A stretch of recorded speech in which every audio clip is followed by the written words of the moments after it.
Okay, I've been putzing with lights for a bit here, and I think this will work, provided I protect my eyes.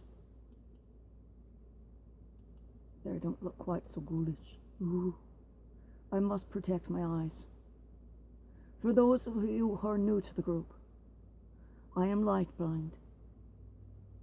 If you look at the old videos, you will see the light is always behind me, over my shoulder. Having this light is brutal, even with the eye protectors. When I've been using the light shown on the cross, I am protecting my eyes. Today, with the light on the cross, I was sitting below the camera, behind a barrier to protect myself. Cat, what are you doing? Sorry, the kittens are quite fascinated by all this. But I must do what I must do. The Lord will help me. Our lesson today is on how we stop the growth of evil with prayer and connecting our hearts to the past. God's plan regarding humanity is for the good, even though we experience the presence of evil in our everyday lives. There are two stories from Genesis that describe the emergence and the expansion of evil and sin across successive generations. In the first chapters of Genesis is the story of Adam and Eve. We all know this story. In doubting God's intentions, their hearts yield to the temptation of evil from the snake. However, experience goes in the opposite direction of where they had expected. Their eyes were opened and they discover that they are naked. In the second, from Genesis 4, is the well-known story of Cain and Abel. Cain is envious of his brother and sees him as a rival. Evil enters within his heart, and Cain does not succeed in controlling it, leading to his murder. Though Cain's descendants develop arts and crafts, violence develops as well. We too still experience the presence of wickedness in the world, nearly every day for some of the faithful.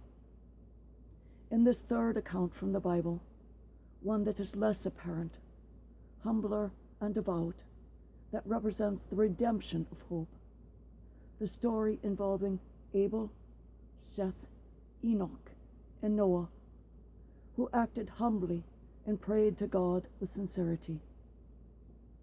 These four men who pray in the first pages of the Bible as peacemakers.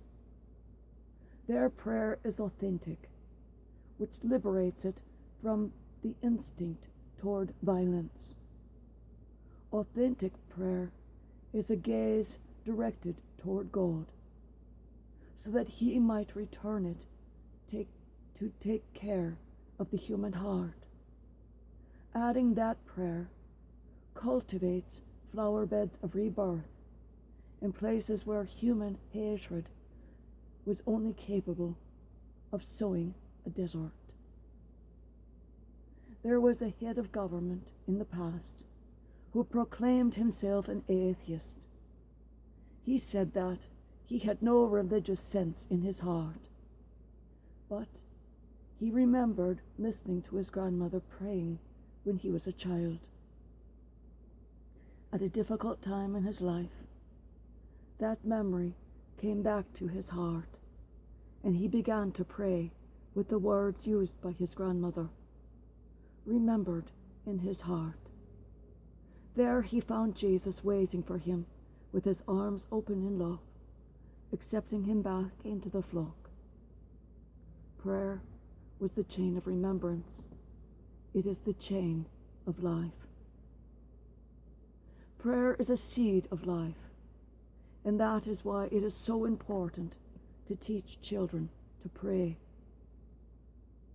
It hurts to see children who do not know how to make the sign of the cross.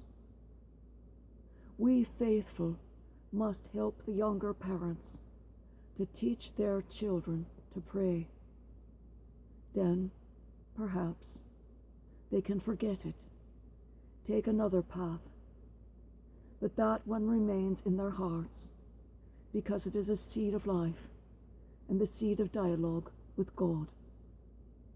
For this reason, throughout history, righteous men and women of prayer, often misunderstood or marginalized, have ceaselessly offered up intercession for the world, invoking God's power to bring about healing and growth.